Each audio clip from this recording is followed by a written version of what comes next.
Hahn, I'm going to start with you because I'm trying to understand even what this article is saying. What is it, that the snowflake types don't like football and will be turned off? Well, I am a former NCAA football player myself at the University of Albany, I might add. Whoa. Really distinguished. Distinguished career here, huh? Yeah. David Zern, look, every party's got to have a pooper, and that's David. Football metaphors have been part of politics as long as I've been in politics, my friend, and they will be in politics as long as politics exists in the United States, because America is a country that loves football. Democrats love football. Republicans love football. I do one major party a year, every year at my house, and it's my Super Bowl party. You're both invited. Lauren, you could wear your green if the Jets are in. I'm a Giants fan, but I welcome you to wear that green jersey. Han, let's clear up a couple of things. Number one, the Jets aren't going to be in it, nor are the Giants, for that matter. They most certainly are not. Right, yeah. Okay, well, see, now we get some agreement. And number two, I love that you've had a major party for years and years and years, and you've never invited Lauren or I. So I guess that says a lot about our friendship. Exactly right. Lauren, I've never been invited.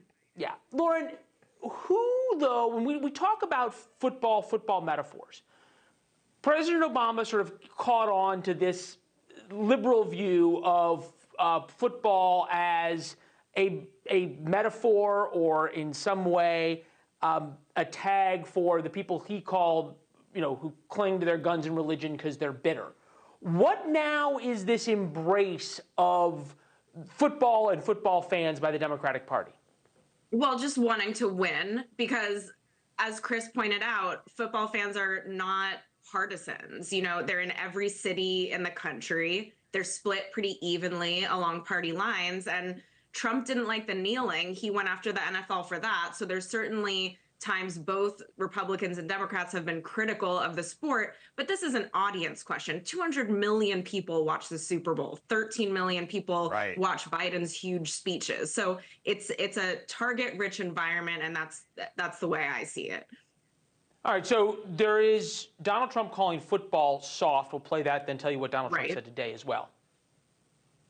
Used to see these tackles, and it was incredible to watch, right? Now they tackle. Oh, head-on head collision, 15-yard. The whole game is all screwed up. You say, wow, what a tackle. Bing, flag. Football's become soft. Football has become soft. You can't help but watch that clip and think about how much Donald Trump has changed in 8 years, in terms of how he is. That's a word you're looking for. Trump on Truth Social. I can't believe the NFL is effectively getting rid of the always exciting kickoff return, such an exciting part of football. What are they doing the beginning of the end? On to you. This seems like an attempt by Walz to go after the white working class voters that have all but abandoned the Democratic Party, especially in the upper Midwest, over the past 8 years. I love it when a guy who never strapped on the pads calls the game soft. I love it when a guy I thought you were talking about me. Questions other people's military record. No.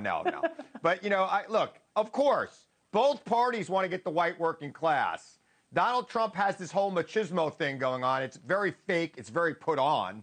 But that's his whole brand right now. Meanwhile, in Texas, you got Colin Albright, who played in the NFL, running for Senate against a guy who really tries the fake machismo thing, and Ted Cruz. So, look, they could try all they want. We got the all red bite. Take a listen.